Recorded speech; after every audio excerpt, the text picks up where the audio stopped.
क्या आने वाले समय में भारत के आसमान को ऐसी ढाल मिल सकती है जिसे भेद पाना लगभग नामुमकिन हो जाए? क्या S-500 सच में S-400 से कई गुना ज्यादा ताकतवर है?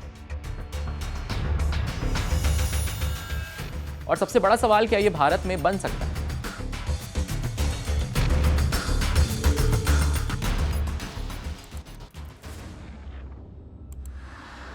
रशिया के पास ये हथियार है और इस हथियार से उसने कई युद्ध मैदान जीते हैं और अब इसे लेकर चर्चाएं ये हो रही हैं कि भारत में इसके प्रोडक्शन को लेकर कोई पैक्ट साइन होने वाला है। और ऐसे में सबसे ज्यादा सवालों में और चर्चा में अगर किसी डिफेंस इक्विपमेंट की बात हो रही है तो वो है S-500।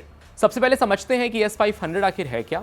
S-500 एक next generation air defence system है जिसे अल्माज एंटे ने रूस के लिए डेवलप किया है। इसे खासतौर पर हाइपरसोनिक मिसाइल, बैलिस्टिक मिसाइल और यहां तक कि लो अर्थ ऑर्बिट सैटेलाइट्स को भी इंटरसेप्ट करने के लिए डिजाइन किया गया है। यानी यह सिर्फ एक एयर डिफेंस सिस्टम नहीं बल्कि स्पेस डिफेंस की कैटेगरी में आता है।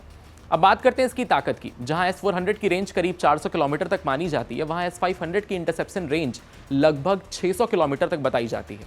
इसकी सबसे बड़ी खासियत है इसकी स्पीड और ऊंचाई पर मार करने की क्षमता। ये करीब 200 किलोमीटर ऊंचाई तक टारगेट को खत्म कर सकता है, जो इसे सामान्य एयर डिफेंस सिस्टम से अलग बनाता है। यानी दुश्मन का फाइटर जेट हो, ड्रोन हो, क्रूज मिसाइल हो या फिर न्यूक्लियर बैलिस्टिक मिसाइल, S-500 हर खतरे के लिए तैयार है। यही वजह है कि इसे दुनिया का सबसे एडवांस एयर डिफेंस सिस्टम माना जा रहा है। अब सवाल, युद्ध में इसका महत्व क्या है? आज के मॉडर्न वॉरफेयर में लड़ाई सिर्फ जमीन पर नहीं बल्कि आसमान और स्पेस में भी होती है। ऐसे में जिसके पास बेहतर एयर डिफेंस है वही असली ताकतवर है। S-500 जैसे सिस्टम दुश्मन के हमले को आसमान में ही खत्म कर देते हैं, यानी युद्ध शुरू होने से पहले ही खतरा खत्म।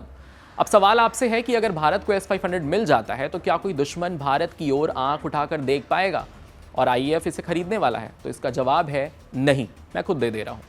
भारतीय वायुसेना के बेड़े में शामिल S-400 ट्रियम्फ फिलहाल पाकिस्तान और चीन की सीमाओं पर भारत का सबसे मजबूत कवच है। लेकिन रशिया ने अब तक S-500 प्रॉमिटी उतारकर खेल बदल दिया। जहां S-400 विमानों और मिसाइलों को मार गिराने में माहिर है, वहीं S-500 का निशाना सीधे अंतरिक्ष तक पहुंचता है। दुनिया के सबसे एडवांस एयर डिफेंस सिस्टम की तैनाती होना यह बताता है कि खतरों से निपटने के लिए हम तैयार हैं, और जिसके बाद दुनिया भर में इसकी चर्चाएं जोरों पर हैं। चर्चा की वजह इसकी बेशुमार रेंज है, जो अंतरिक्ष में स्थित सैटेलाइट और बैलिस्टिक मिसाइल तक को तबाह करने की ताकत रखता है। हम बात कर रहे हैं रूसी एयर डिफेंस सिस्टम S-500 प्रॉमिटी की। वहीं आसान भाषा में कहें तो S-400 एक ऐसा रक्षक है जो आसमान से आने वाले हर खतरे जैसे फाइटर जेट, ड्रोन, क्रूज मिसाइलों को तबाह कर देता है। लेकिन S-500 को रशिया ने स्पेस डिफेंस के लिए बनाया है। इसका मतलब है कि ये न केवल उन विमानों को देख सकता है जो रडार से बचते हैं, बल्कि ये अंतरिक्ष की निचली कक्षा में घूम रहे दुश्मन के सैटेलाइट्स को भी मार गिराने की क्षमता रखता है। क्योंकि भारत अब दुनिया के सबसे advance air defence system S-500 प्रॉमिटी को खरीदने की रणनीति में नहीं है, बल्कि अब उसे खुद बनाने की रणनीति में है। क्योंकि ये सवाल आज रणनीतिक हलकों में सबसे ज्यादा चर्चा में है।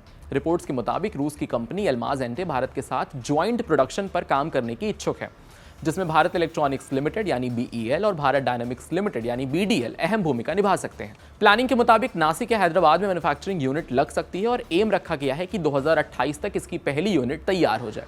सबसे बड़ी बात यह है कि लगभग 60% तक टेक्नोलॉजी ट्रांसफर भारत को मिल सकता है, जिससे भारत सिर्फ असेंबली हब नहीं बल्कि हाईटेक डिफेंस मैन्युफैक्चरिंग पावर बन सकता है। सीधे खरीद की बजाय ज्वाइंट वेंचर मॉडल इसलिए अहम है क्योंकि ये भारत को दीर्घकालिक लाभ यानी लंबे समय तक प्रॉफिट देने वाला है, जैसे ब्रह्मोस मिसाइल प्रोजेक्ट ने दिया था। इससे भारत को रोजगार, एक्सपोर्ट और टेक्नोलॉजी में आत्मनिर्भरता मिलेगी, जबकि रशिया को एक बड़ा बाजार मिलेगा। हालांकि रास्ता आसान नहीं है। CAATSA या जैसे ऑर्गेनाइजेशंस, जो कि US की ऑर्गेनाइजेशन है, वहां से रेस्ट्रिक्शंस का खतरा बना रहता है। लेकिन S-400 ट्रियम्फ डील के समय ये चिंता नहीं थी और भारत पर इस पर लेकर कोई कार्रवाई भी नहीं हुई है। तो रणनीतिक रूप से देखें तो S-500 भारत के लिए गेम चेंजर साबित हो सकता है। ये सिस्टम हाइपरसोनिक और बैलिस्टिक मिसाइलों को हवा में ही खत्म करने की क्षमता रखता है। जहां तक कि लो अर्थ ऑर्बिट में मौजूद टारगेट्स की बात है तो ये उसे इंटरसेप्ट भी कर सकता है। ऐसे में चीन और पाकिस्तान जैसे दोहरे खतरे के बीच भारत के लिए यह सिर्फ एक डिफेंस सिस्टम नहीं है, बल्कि एक मजबूत डेटरेंस बन सकता है।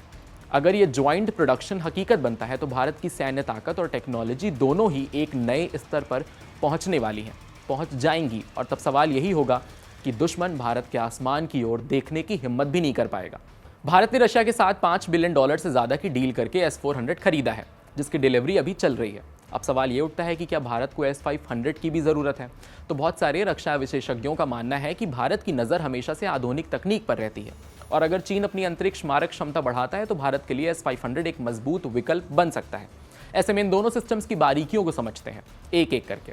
S400 और S500 में क्या क्या अंतर है। इन दोनों सिस्टम्स की ताकत को इन पॉइंट्स के जरिए समझा जा सकता है। शुरुआत करते हैं पहले मारने की दूरी से, रेंज। जहां S400 की मारक क्षमता 400 किलोमीटर तक है, वहीं S500 की रेंज बढ़कर 600 किलोमीटर हो गई है। यानी ये दुश्मन को सीमा के और भी पीछे रहने पर मजबूर कर देगा। दूसरा, रफ्तार का मुकाबला। S500 ऐसी हाइपरसोनिक मिसाइलों को भी पकड़ सकता है जो आवाज की रफ्तार से 10-12 गुना तेज चलती हैं। S400 के लिए इतनी तेज मिसाइलों को रोकना चुनौतीपूर्ण हो सकता है।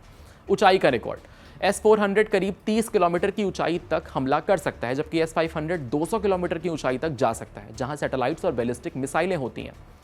चौथा, टारगेट की संख्या। S500 एक साथ 10 बैलिस्टिक मिसाइलों को ट्रैक और इंटरसेप्ट कर सकता है, जो S400 की क्षमता से काफ़ी ज़्यादा है। पांचवा, स्पेशल रडार। S500 में अलग अलग खतरों के लिए अलग अलग रडार बने हैं, एक विमान के लिए और एक मिसाइलों के लिए और एक खासतौर पर अंतरिक्ष के लिए। S400 आज की ज़रूरत है, लेकिन S500 भविष्य की सुरक्षा है। जहां S400 ने भारत को सीमाओं पर अजेय बनाया है, वहीं S500 भारत को अंतरिक्ष की जंग में भी दुनिया के सबसे ताकतवर देशों की श्रेणी में खड़ा कर सकता है। भले ही भारत ने अभी इसके लिए कोई आधिकारिक ऑर्डर न दिया हो, लेकिन जिस तरह से रशिया के साथ भारत के रक्षा संबंध मजबूत हो रहे हैं, उससे यह कहना गलत नहीं होगा कि आने वाले समय में S500 ट्रॉमिटी भारतीय वायुसेना के बेड़े का हिस्सा बन सकता है। फिलहाल भारत अपनी मौजूदगी, ताकत को मजबूत करने और स्वदेशी तकनीक को विकसित करने पर ध्यान दे रहा है। रूस के दिए गए इस बेहतरीन डिफेंस सिस्टम ने पाकिस्तान की तरफ छोड़े गए तुर्की और चीन के ड्रोन को हवा में ही मार गिराया। S400 की सफलता देखते हुए अब रूस की तरफ भारत S500 के ज्वाइंट प्रोडक्शन का ऑफर दे रहा है। इस सिस्टम में 77N6 और 77N6N1 मिसाइलें साथ हैं। साथ ही S400 डिफेंस सिस्टम के वेरिएंट भी हैं। ऐसे में ये हवाई खतरों के खिलाफ मल्टी लेयर सुरक्षा प्रदान करते हैं। तो कुल मिलाकर इस नई खेप को लेकर के जो भी कुछ अपडेट आएगी उसको सबसे पहले हम बताएंगे। फिलहाल अभी के लिए धन्यवाद। ऐसे ही अमेजिंग एक्सप्लेनर्स देखने के लिए कड़क के यूट्यूब चैनल को सब्सक्राइब करिए, फॉलो करिए इंस्टाग्राम पर और देखते रहिए कड़क। आपके साथ मैं हूं वात्सल्य सारथी का सौदन और कैमरे के पीछे मेरा साथ दे रहे थे मोहम्मद अली। यहाँ ताजा खबर के साथ हर दिन की शुरुआत कड़क है। आमने सामने बैठ रखते हैं बात पूरे दम से, आराम से। चर्चा होती है बेधड़क। यहाँ किस्से कहानियों में बोल सरल और अंदाज बेहद कड़क मिलता है। जीने में एक तेवर है जो आता है सही ज्ञान, जानकारी और उससे कमाई कड़क नोट से।